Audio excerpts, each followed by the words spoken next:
ఓం శాంతి 31/7/2024 సాకార ఈశ్వరీయ మధుర మహావాక్యాలు. మధురమైన పిల్లలారా, మీరు మీ సమయాన్ని వృధా చేసుకోరాదు. లోపల జ్ఞానాన్ని స్మరణ చేస్తూ ఉంటే నిద్రాజీతులకు అవుతారు. ఆవలింతలు మొదలైనవి రావు. ప్రశ్న: పిల్లలైన మీరు తండ్రికి ఎందుకు బలిహారం అవుతారు అంటే సమర్పణం అవుతారు? బలిహారం అవ్వడము అనగా ఏమి? జవాబు: బలిహారం అవ్వడము అంటే తండ్రి స్మృతిలో ఇమిడిపోవడం. స్మృతిలో ఇమిడి ఉన్నప్పుడు ఆత్మరూపి బ్యాటరీ ఛార్జ్ అవుతుంది. ఆత్మ నిరాకార తండ్రితో బుద్ధిని జోడించినప్పుడు ఆత్మరూపి బ్యాటరీ ఛార్జ్ అవుతుంది. వికర్మలు వినాశనం అవుతాయి, సంపాదన కూడా జమ అవుతుంది. ఓం శాంతి. ఆత్మిక తండ్రి కూర్చొని ఆత్మిక పిల్లలకు అర్థం చేస్తూ ఉన్నారు. ఇక్కడ మీరు ఇప్పుడు శరీరంతో పాటు కూర్చొని ఉన్నారు. మృత్యులోకంలో ఇది మీ చివరి జన్మ అని మీకు తెలుసు. తర్వాత ఏమవుతుంది? మళ్ళీ తండ్రితో కలిసి శాంతిధామంలో ఉంటారు. అక్కడ ఈ శరీరం ఉండదు. మళ్ళీ స్వర్గంలోకి నెంబర్ వార్ పురుషార్థానుసారంగా వస్తారు. అందరూ ఒకేసారి రారు. ఇక్కడ రాజధాని స్థాపన అవుతూ ఉంది. తండ్రి ఎలాగైతే శాంతికి సుఖానికి సాగరులో, అలాగే పిల్లలను కూడా శాంతికి సుఖానికి సాగరులుగా తయారు చేస్తూ ఉన్నారు. మళ్ళీ శాంతిధామంలోకి వెళ్ళి విరాజమానం అవ్వాలి. అందుకు తండ్రిని, ఇంటిని, సుఖధామాన్ని స్మృతి చెయ్యాలి.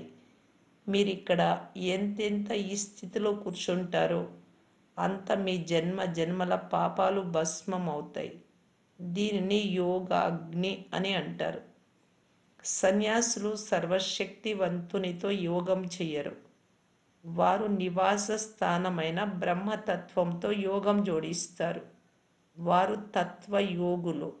బ్రహ్మము లేక తత్వంతో యోగం చేసేవారు. ఇక్కడ జీవాత్మల ఆట నడుస్తోంది, శరీరాలతో కూడిన ఆత్మలాట. అక్కడ స్వీట్ హోమ్, మధురమైన ఇంటిలో కేవలం ఆత్మలే ఉంటాయి.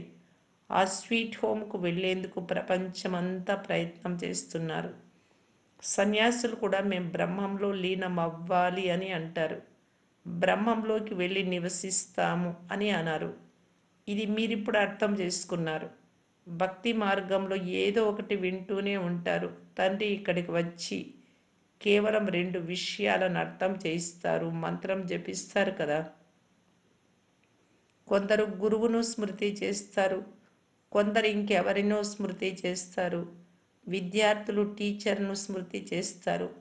పిల్లలైన మీకు ఇప్పుడు తండ్రి మరియు ఇల్లు మాత్రమే గుర్తు ఉంటాయి. తండ్రి ద్వారా మీరు శాంతిధామము మరియు సుఖధామాల వారసత్వాన్ని తీసుకుంటారు. అదే మీ మనసులో గుర్తుంటుంది. నోటితో పలికే అవసరం లేదు. శాంతిధామం తర్వాత సుఖధామం వస్తుంది అని బుద్ధి ద్వారా మీరు తెలుసుకున్నారు. మనము మొదట ముక్తికి, తర్వాత జీవన్ముక్తిలోకి వెళ్తాం. ముక్తి జీవన్ముక్తుల దాత తండ్రి ఒక్కరే. సమయాన్ని వృధా చేయకండి అని తండ్రి పదే పదే చెప్తున్నారు. జన్మ జన్మల పాప భారము తలపై ఉంది. ఈ జన్మలోని పాపాలు మొదలైనవి గుర్తు ఉంటాయి. సత్యుగంలో ఈ విషయాలు ఏవీ ఉండవు. జన్మ జన్మల పాప భారం ఉంది అని పిల్లలు తెలుసుకున్నారు. మొదటిది జన్మ జన్మాంతరాల నుండి చేస్తూ వచ్చిన కామ వికారపు వికర్మలు. అంతేకాక తండ్రిని కూడా చాలా నిందించారు. సర్వులకు సద్గతినిచ్చే తండ్రిని ఎంతగానో నిందించారు. ఇవన్నీ గుర్తుంచుకోవాలి. ఇప్పుడు వీలైనంత ఎక్కువగా స్మృతి చేసే పురుషార్థం చేయాలి. వాస్తవానికి వాహ్ అని సద్గురువునే మహిమ చేస్తారు, గురువును కాదు. వాహు గురు అని అనడంలో ఏమీ అర్థము లేదు. వాహు సద్గురువు అని అనాలి. ముక్తి జీవన్ముక్తిని ఇచ్చేది కూడా శివబాబానే కదా. ఆ గురువులైతే చాలామంది ఉన్నారు, సద్గురు వీరొక్కరే. మీరందరూ చాలామంది గురువులను ఆశ్రయించారు. ప్రతి జన్మలో 2, 4 గురువులుగా చేసుకుంటారు. గురువులుగా చేసుకొని మళ్ళీ వేరు వేరు స్థానాలకు వెళ్తారు. బహుశా ఇంతకంటే మంచి దారి లభిస్తుందేమో అని అనేక గురువుల వద్ద ప్రయత్నం చేస్తూ ఉంటారు, కానీ ఏమీ లభించదు. ఇప్పుడు ఇక్కడ ఉండేది లేదు అని, అందరూ శాంతిధామానికి వెళ్ళాలి అని పిల్లలైనా మీకు తెలుసు. తండ్రి మీ ఆహ్వానం మేరకు వచ్చారు. మీరు రండి, మమ్ములను పతితుల నుండి పావనంగా చెయ్యండి అని పిలిచారు అని తండ్రి మీకు గుర్తు చేయిస్తూ ఉన్నారు. శాంతిధామం పావనంగా ఉంటుంది, సుఖధామం కూడా పావనంగా ఉంటుంది. మమ్మల్ని ఇంటికి తీసుకెళ్ళమని పిలుస్తారు. అందరికీ ఇల్లు గుర్తుంది. మన నివాస స్థానం పరంధామము అని ఆత్మ వెంటనే చెప్తుంది. పరంపిత పరమాత్మ కూడా పరంధామంలో ఉంటారు. మనం కూడా పరంధామంలోనే ఉంటిమి. ఇప్పుడు మీపై బృహస్పతి దశ ఉంది అని తండ్రి అర్థం చేయిస్తారు. ఇది అనంతమైన విషయం. బేహద్దు దశ అందరిపైన ఉంది. చక్రం తిరుగుతూ ఉంటుంది. మనమే సుఖం నుండి దుఃఖంలోకి, మళ్ళీ దుఃఖం నుండి సుఖంలోకి వస్తాం. శాంతిధామము సుఖధామం తర్వాత ఇప్పుడు ఇది దుఃఖధామం. ఇది కూడా పిల్లలైన మీరు ఇప్పుడు అర్థం చేసుకున్నారు. మనుషుల బుద్ధిలో ఈ విషయాలు కూర్చోవు. తండ్రి ఇప్పుడు జీవించి ఉండే మరణించడం నేర్పిస్తూ ఉన్నారు. దీపపు పురుగులు దీపంపై బలి అవుతాయి.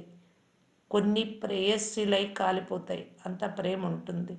బలిహారం అవుతాయి. కొన్ని చుట్టూ తిరిగి దీపానికి ప్రక్కకు వెళ్ళిపోతాయి.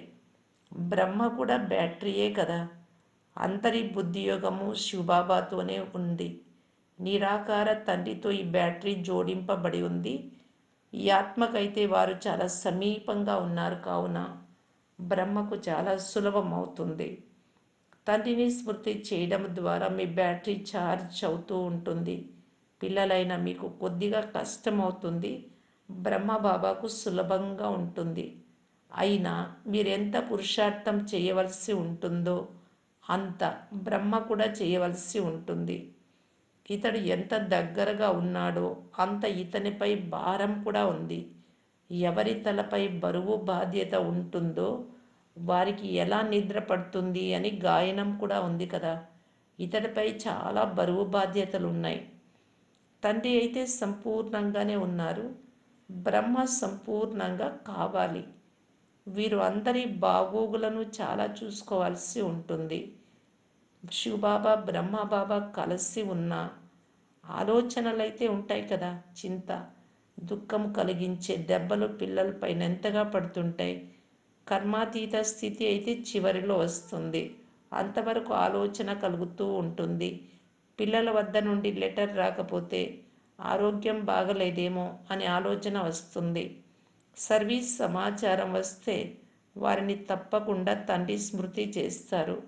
బాబా ఈ తనువు ద్వారా, బ్రహ్మ శరీరం ద్వారా సర్వీస్ చేస్తారు. అప్పుడప్పుడు మురళి తక్కువగా చెప్తారు. 2-3 రోజులు మురళి రాకపోయినా మీ వద్ద జ్ఞానం పాయింట్లు ఉంటాయి. మీరు కూడా మీ డైరీ చూసుకోవాలి. బ్యాడ్జ్ పైన కూడా మీరు బాగా అర్థం చేయించవచ్చు. ఆది సనాతన దేవి దేవతా ధర్మం ఉన్నప్పుడు ఇతర ఏ ధర్మము ఉండదు. వృక్షం చిత్రం కూడా మీ వద్ద తప్పకుండా ఉండాలి. వెరైటీ ధర్మాల రహస్యం గురించి అర్థం చేయించాల్సి ఉంటుంది. మొట్టమొదట ఒకే అద్వైత ధర్మం ఉండేది. అప్పుడు విశ్వంలో ఒకే ధర్మం, శాంతి, సుఖము, పవిత్రత ఉండేవి. తండ్రి ద్వారానే వారసత్వం లభిస్తుంది. ఎందుకంటే తండ్రి శాంతి సాగరులు, సుఖ సాగరులు కదా. ఇంతకుముందు మీకు కూడా ఏమీ తెలియదు. ఇప్పుడు ఎలాగైతే తండ్రి బుద్ధిలో ఇవన్నీ ఉన్నాయో అలాగే మీరు కూడా అవుతారు. మీరు కూడా సుఖశాంతి సాగరులుగా అవుతారు.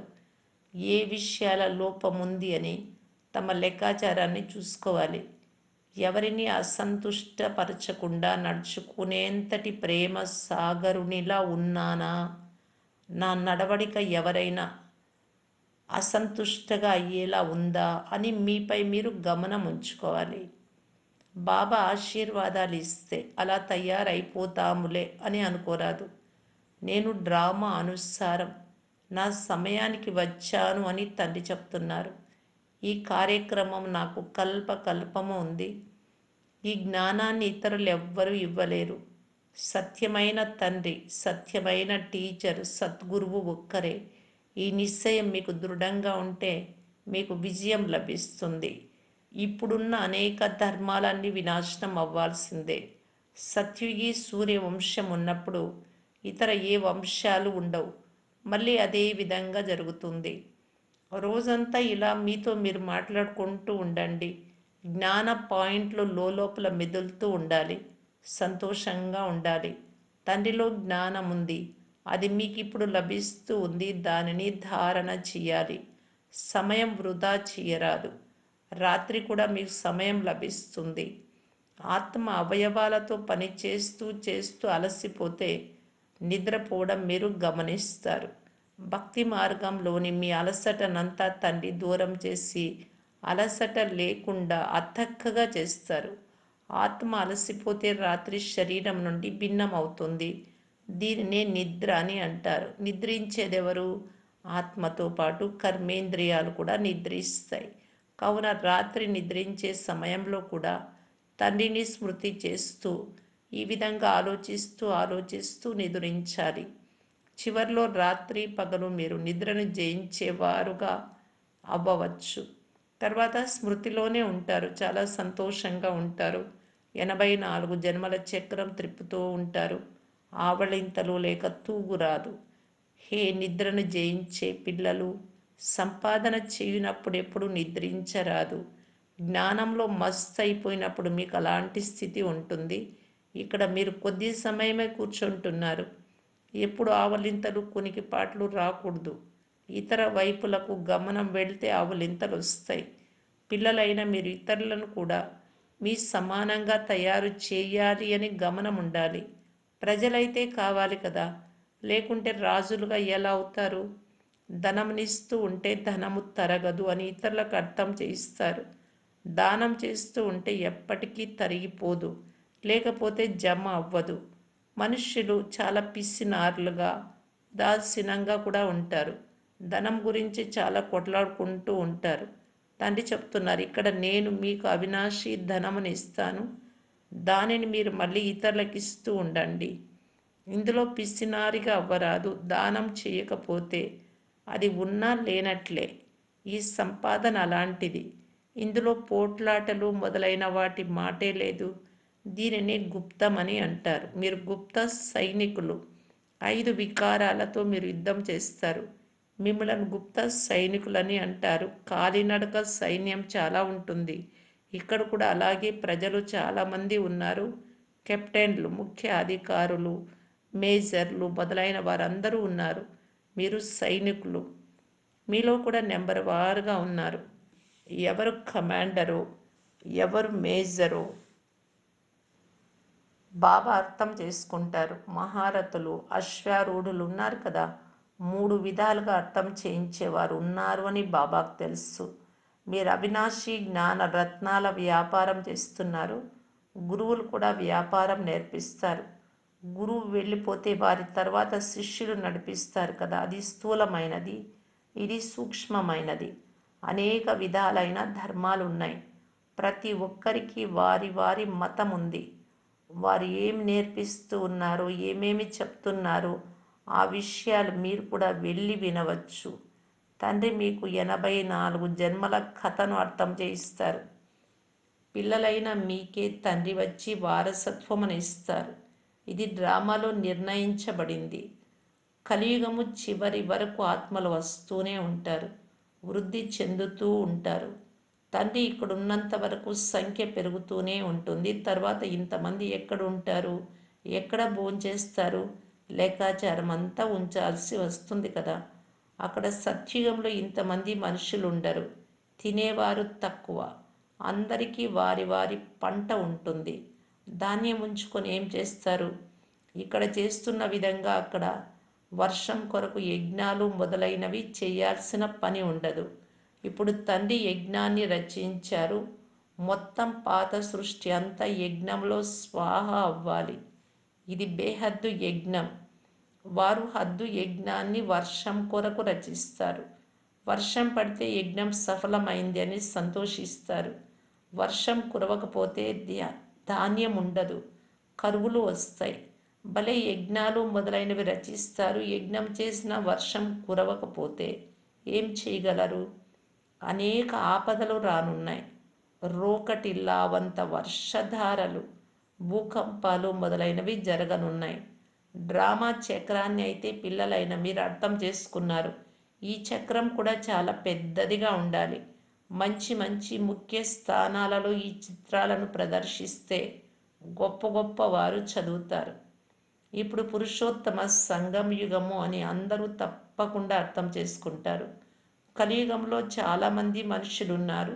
సత్యుగంలో మనుషులు కొద్దిమంది మాత్రమే ఉంటారు. మిగిలిన వారంతా తప్పకుండా సమాప్తమైపోతారు. శివ జయంతి అంటేనే స్వర్గ జయంతి, లక్ష్మీనారాయణల జయంతి. చాలా సహజమైన విషయం. శివ జయంతిని జరుపుకుంటారు. వారు అనంతమైన తండ్రి. వారే స్వర్గ స్థాపన చేస్తారు. మీరు స్వర్గవాసులుగా ఉండేవారు. ఇది నిన్నటి విషయమే. ఇది చాలా సహజమైన విషయం. పిల్లలు బాగా అర్థం చేసుకొని ఇతరులకు అర్థం చేయించాలి. సంతోషంగా కూడా ఉండాలి. ఇప్పుడు మనం సదాకాలం వరకు జబ్బుల నుండి దూరమై 100% ఆరోగ్యంగా సంపన్నంగా అవుతామని మీకు తెలుసు. ఇక కొద్ది సమయం మాత్రమే ఉంది.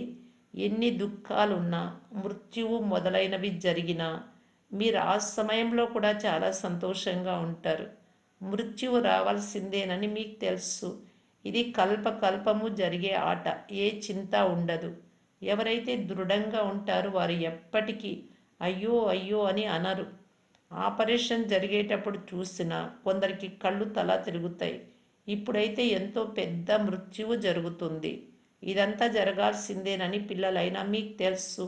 ఎలుకకు ప్రాణ సంకటము, పిల్లికి చలగాటము అనే సామెత కూడా ఉంది. మీరు పిల్లులు లాంటివారు, మిగతా వారంతా ఎలుకలు లాంటివారు. వారు భయపడిపోతారు వినాశనానికి, మీరు భయపడరు. ఈ పాత ప్రపంచంలో చాలా దుఃఖమును అనుభవించారు. ఇప్పుడు క్రొత్త ప్రపంచంలోకి వెళ్ళాలి. అచ్చా, మధురాతి మధురమైన అపురూపమైన పిల్లలకు మాతా పిత బాప్ దాదాల ప్రియ స్మృతులు మరియు గుడ్ మార్నింగ్. ఆత్మిక పిల్లలకు ఆత్మిక తండ్రి నమస్తే. ధారణ కొరకు ముఖ్య సారం. ఫస్ట్ పాయింట్, తండ్రి నుండి అవినాశి జ్ఞాన ధనాన్ని తీసుకొని ఇతరులకు దానం చేయాలి. జ్ఞాన దానం చేయడంలో పిసినారిగా అవ్వరాదు. జ్ఞాన పాయింట్స్ లోపల మెదులుతూ ఉండాలి. రాణులుగా అయ్యేందుకు ప్రజలను తప్పకుండా తయారు చేసుకోవాలి. సెకండ్ పాయింట్, తమ లెక్కాచారాన్ని చూసుకోవాలి. 1, నేను తండ్రి సమానంగా ప్రేమ సాగరుడిగా అయ్యానా? 2, ఎప్పుడు ఎవరిని నేను అసంతుష్టపరచడం లేదు కదా? 3, నా నడవడికపై పూర్తి గమనం నాకు ఉందా? ఇలా లెక్కాచారం చూసుకోండి. చార్ట్లో రాసుకోండి. వరదానం: జ్ఞానంతో పాటు గుణాలను ఉత్పన్నం చేసి సర్వగుణ సంపన్నంగా అయ్యే గుణమూర్తిభవ. ప్రతి ఒక్కరిలో జ్ఞానమేమో చాలా ఉంది, కానీ ఇప్పుడు గుణాలను ఉత్పన్నం చేసుకునే అవసరం ఉంది. అందువలన విశేష కర్మల ద్వారా గుణదాతలుగా అవ్వండి. నేను సదా గుణమూర్తిగా అయ్యి అందరినీ గుణమూర్తులుగా చేసే కర్తవ్యంలో తత్పరమై ఉండాలి అనే సంకల్పం చేయండి. దీని ద్వారా వ్యర్థాన్ని చూడడానికి, వినడానికి, చేసేందుకు సమయం లభించదు. ఈ విధి ద్వారా స్వంత బలహీనతలు లేక సర్వుల బలహీనతలు సహజంగా సమాప్తమైపోతాయి. కనుక ఇందులో ప్రతి ఒక్కరూ స్వయాన్ని మొదటి నెంబరు నిమిత్తమని భావించి సర్వగుణ సంపన్నంగా తయారై ఇతరులను తయారు చేసేందుకు ఉదాహరణంగా అవ్వండి. స్లోగన్: మనసా ద్వారా యోగ దానము, వాచా ద్వారా జ్ఞానదానము, కర్మణ ద్వారా మనం చేసే పనుల ద్వారా గుణాలు మనలో వస్తూ ఉన్నాయి అంటే అందరూ చూసి నేర్చుకుంటారు. అది గుణదానం. కర్మణ ద్వారా గుణాల దానం చేయండి. అవ్యక్త ఇషారా. పరోపకారం యొక్క భావనతో సంపన్నులై అపకారులకు కూడా ఉపకారం చేయడం గూర్చి బాప్దాదా తెలియజేస్తూ ఉన్నారు. ప్రతి ఆత్మ పట్ల దయా భావన, సదా సహయోగి భావన, సహాయం చెయ్యాలి అనే భావన, ధైర్యాన్ని పెంచేటటువంటి భావననుంచాలి. ప్రతి పరిస్థితిలో, ప్రతి కార్యంలో, ప్రతి సహయోగి సంఘటనలో నిస్వార్థత ఉండాలి. అప్పుడే పరోపకారి భావన కలిగిన వారు అని చెప్తారు. ఈ విధంగా బ్రహ్మబాబా స్వయం కోసం కొంచెం కూడా స్వీకరించలేదు, మహిమను స్వీకరించలేదు. నన్నెవరైనా మహిమ చేయాలంటే పొగడాలి అనుకోలేదు. వస్తువులను స్వీకరించలేదు. ఉండేకి స్థానం కూడా, గది కూడా స్వీకరించలేదు. లాస్ట్ వరకు కుటీరంలోనే ఉన్నారు. స్థూలంగా సూక్ష్మంగా కూడా సదా మొదట పిల్లలు అని అంటూ ఉండేవారు. దీనినే పర ఉపకారి అంటారు. ఈ సంపన్నత యొక్క సంపూర్ణతకు గుర్తు ఇది.